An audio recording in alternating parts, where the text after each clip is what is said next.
Assalamualaikum warahmatullahi wabarakatuh.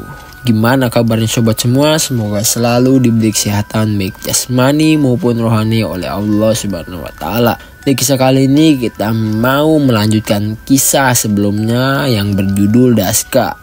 Nah, di part kedua ini kita mencari tahu bagaimana caranya untuk menangkap Daska. Kisah ini berjudul Tali Gantung Diri. Kalian penasaran kan? Langsung aja, nggak usah lama-lama, kita ke teror. Pembahasan Daska ini terjadi sudah menjadi berita viral ke seluruh perkampungan yang ada di daerah sekitarnya. 1. Daska muncul dari dalam sumur ketika ada seorang ibu-ibu sedang mencuci celana dalam yang berbekas dengan darah haid. Daska itu keluar sambil menjulurkan lidahnya dan menjilati darah yang berada di sekitaran celana dalam itu. Sontak saja ibu-ibu itu langsung melarikan diri. Ketika diperiksa kembali, celana dalam itu hilang. 2. Masih darah haid. Seorang wanita paruh muda sedang membersihkan celananya di jam krusial atau tengah malam. Daska itu muncul lewat jendela kamar mandi, melirik dan menjulurkan lidah. Ketika wanita itu melihatnya, dia sontak berteriak dan Daska itu menghilang. Dan masih banyak lagi kasus teror Daska. Mulai dari ini seluruh perkampungan di sekitar perkampungan gua mulai kena dampaknya dan mulai mengeluhkan kepada RT, RW, bahkan lurah yang menaruh perhatian akan kasus ini.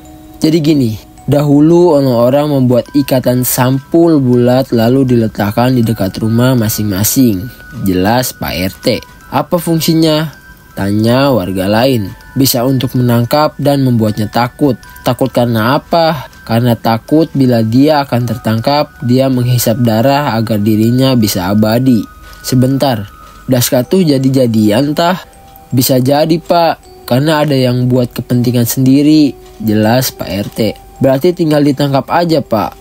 Tidak semudah itu. Tali gantung diri ini yang jadi perantaranya. Jelas Pak RT. Oke, jadi kapan pengen digarap? Kemungkinan besok malam. Kok nungguin besok Pak? Langsung malam ini. Rudi dan anak yang muda-muda malam sekarang ronda lagi. Gue yang denger gituan langsung pasrah. Kenapa sih yang muda kena ampasnya? Feel gue ya udahlah. Mungkin yang tua udah encok. Kalau ia dikejar-kejar duluan pasti bakal capek. Malamnya yang muda-muda langsung ngumpul. Karena buat ngilangin bete. Mereka membawa kartu poker untuk menghilangkan penat. Yang kalah coret bedak. Mereka bermain hingga berada di pertengahan jam 1. Seketika udara biasa-biasa saja. Namun lama-lama seperti menekan. Angin bertiup sangat kencang. Semua yang berada di dalam pos menjadi panik. Ada apa ini? Gak tahu nih, merinding jadinya. Daska ingin keluar. Kok bisa Pak? Agih melui kita KB. Jelas Pak RT. Rudi, gue dan para pemuda yang lainnya langsung membawa senter dan kentongan. Pak, maksudnya disuruh membuat tali gantung diri untuk apa fungsinya? Buat jebak orang yang mainan Daska. Maksudnya yang jadi-jadian tah Pak? Iya benar, nanti juga ketahuan. Pak RT dan lainnya menuju perkebunan pisang itu. Baru saja datang, sekelebat hitam tampak jelas sedang terbang ke sana kemari. Pak, itu tiarap semua. Sontak gue dan yang lainnya ngikutin perintah Pak RT. Daska itu tampak kebingungan karena dia merasa sudah ada batasan antara dirinya dan perkampungan warga. Daska itu lagi nyari korban. Pak RT memperhatikan sekitaran. Jangan sampai dia kecolongan lagi. Mungkin Daska ini sangat peka terhadap bau darah. Pak, Daskanya liatin. Daska itu seperti mendapat bangsa ngaca di malam yang membuat air liurnya menetes hebat. Rudi! Teriak Pak RT. Rudi langsung berlari menuju perkampungan warga, diikuti oleh Pak RT dan lainnya. Gua ke bagian terakhir, emang gue paling mager lari. Sampai-sampai gua ketinggalan di garis terakhir. Oi, Cemera, tungguin saya. Tetap saja mereka berlari mengikuti Rudi. Rud, ambil obor itu, teriak Pak RT. Daska itu menuju salah seorang wanita yang sedang berjalan menuju warung kelontong. Rudi segera mengambil obor yang berada di pinggiran musola. Dia berlari sambil menahan panas api obor yang dia bawa. Ketika Daska itu ingin menghampiri wanita tersebut, Rudy dengan cepat menghalanginya dengan menakut-nakuti Daska tersebut dengan panas. Sontak saja Daska itu menghindar dan meneriakkan suara yang merusak kendang telinga. Pak RT segera membuat lingkaran yang ditaburi dengan garam.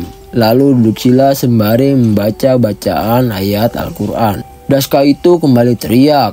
Ekspresinya berubah marah. Gua yang melihat penampakan Daska langsung jadi merinding.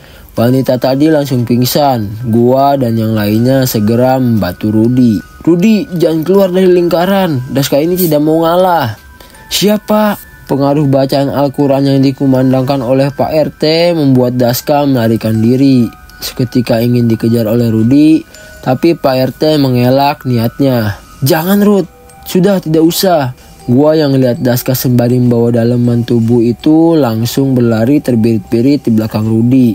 Dah, yang lain juga sama. Ngapa sih kalian ngikutin gua mulu? Jelas gua dengan nada kesal. Lu panutan gua Mar. Lu lari, kita juga lari. Panutan bapak lu peang. Jelas gua. Seketika Pak RT menghela nafas dan menatap kami. Rud, kamu tahu siapa dia? Tanya Pak RT. Dia ponakannya Pak Hilmi. Siang tadi baru datang dari Jakarta. Oh, pantes. Ayo cepat bawa ke rumahnya. Gua dan Rudy langsung bawa wanita itu ke rumah Pak Hilmi. Pak RT dan lainnya mengikuti kita dari belakang. Malam itu semua warga mulai khawatir akan teror Daska yang menjadi-jadi. Warga diminta untuk tidak keluar malam dan menutup semua pintu rumah atau warung. Karena teror Daska akan lebih besar lagi pada malam selanjutnya. Pagi harinya warga diminta untuk membuat tali gantung diri yang dipergunakan untuk menyebak sekaligus menakut-nakuti Daska. Letakkan dekat jemuran. Nah, seperti itu, ucap Pak RT ketika sedang melakukan penelusuran di sekitaran rumah warganya. Pak, ada pesan dari kampung sebelah. Apa isinya? Sepertinya mereka sudah tahu siapa pelakunya. Namun mereka akan melakukan penggerbegan malam ini. Bagus seperti itu. Kita akan buktikan sebatas mana niat jahatnya itu memberikan teror pada kampung ini. Jelas Pak RT. Kok Bapak malah menantang Daska? Menantang dalam hal kerusuhan lebih bagus dan wajib hukumnya. Jelas Pak RT. Rud, sudah siap? Sudah Pak. Pak RT mendekati Rudy. Warga yang melihatnya langsung tercengang. Senjata apa lagi itu Pak RT? Tanya Pak Oman. Ini adalah kendi air yang berisikan garam-garam. Gunanya untuk menampakkan pelaku. Warga mengangguk, tapi dari mana ide seperti itu dimunculkan? Kok Bapak bisa tahu? Saya hanya mengikuti tradisi terdahulu yang baik-baik saja. Sesekali gue mikir, ini Pak RT otaknya dari apa ya? Kok bisa banget dia mikir gituan? Jangan lupa, malam ini adalah final untuk menghancurkan teka-teki Daska. Jelas Pak RT. Warga mengiyakan. Di sepanjang jalan terikat tali gantung diri.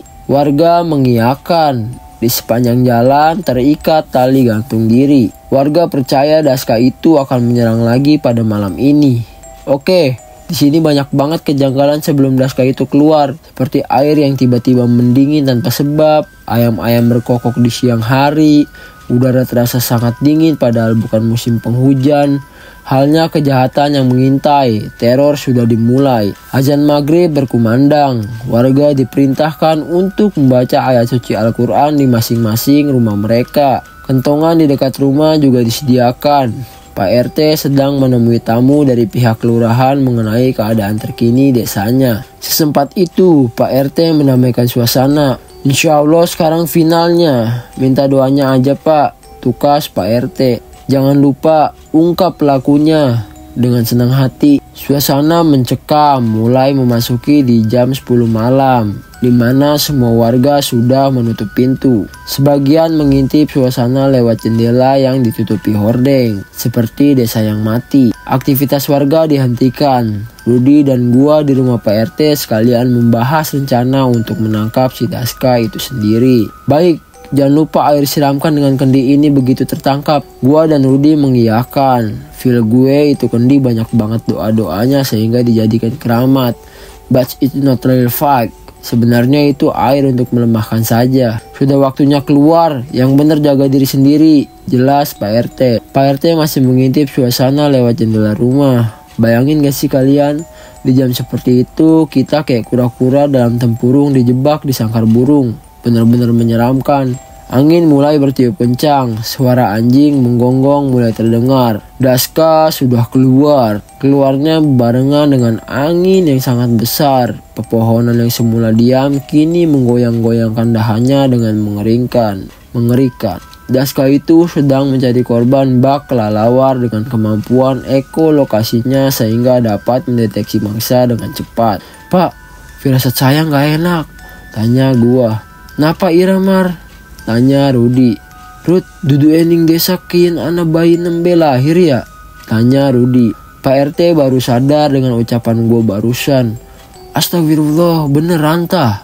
tanya Pak RT pada gua. "Iya Pak, metu age sekien ning umahe sapa? Omahe Pak Ojan Pak, keluar dari pintu belakang." Gue, Rudi, dan Pak RT keluar dari pintu belakang. Tapi tampaknya kejadian tidak terduga sudah terjadi. Tangisan bayi di rumah Pak Ojan sudah mulai menjerit. Sosok Daska terbang dengan cepat menuju rumah itu. Namun ketika ingin menghampiri rumah itu, si Daska ketakutan dengan tali gantung diri yang terpasang di depan pintu rumah. Daska mencari cara agar bisa memasuki rumah itu. Bayi itu seperti mengetahui kedatangan si Daska, sehingga tangisannya sangat kencang. Suaranya seperti disisan ular kelaparan. "Rudi, agih pukul kentongan." Pak RT mengisyaratkan agar Rudi memukul kentongan dan membiarkan warga berkumpul di tempat sumber dari suara itu. Tung tung, tung tung. Daska terkejut dan mencari arah suara itu. Kini mulai bingung dengan dua suara sekaligus. Daska pun menuju ke arah Rudi. Namun suara kentongan lainnya berbunyi di segala arah. Mungkin ini strategi cerdik dari Pak RT. Kira-kira ada 100 titik lebih kentongan itu berbunyi dan menyebabkan Daska kebingungan. "Amar, begitu Daska itu melemah, lemparkan kendi itu di dekatnya." Gua mengiyakan perkataan Pak RT. Gua sedang mencari celah di mana tempat dan posisi paling enak untuk melemahkan Daska. Pak RT segera berlari menuju Daska sembari membawa obor. Daska itu ketakutan, namun anehnya dia tidak berlari, seperti ada yang menahannya. Benar saja, setengah kekuatannya terikat di tali gantung diri itu. Dia tak mampu terbang dengan cepat. Saat itulah peran gua dimainkan. "Mar, sekarang!" Gua langsung berlari membawa kendi itu, lalu gua lemparkan di dekat keberadaannya. Alhasil Daska itu berteriak sangat kencang dan menimbulkan angin yang sangat besar. "Rud, terus pukul kentongan itu." Kentongan dipukul dengan sangat cepat dan membesar pula suaranya. Seketika tubuh Daska terjatuh di tanah, namun yang ditampakkan adalah seekor rubah.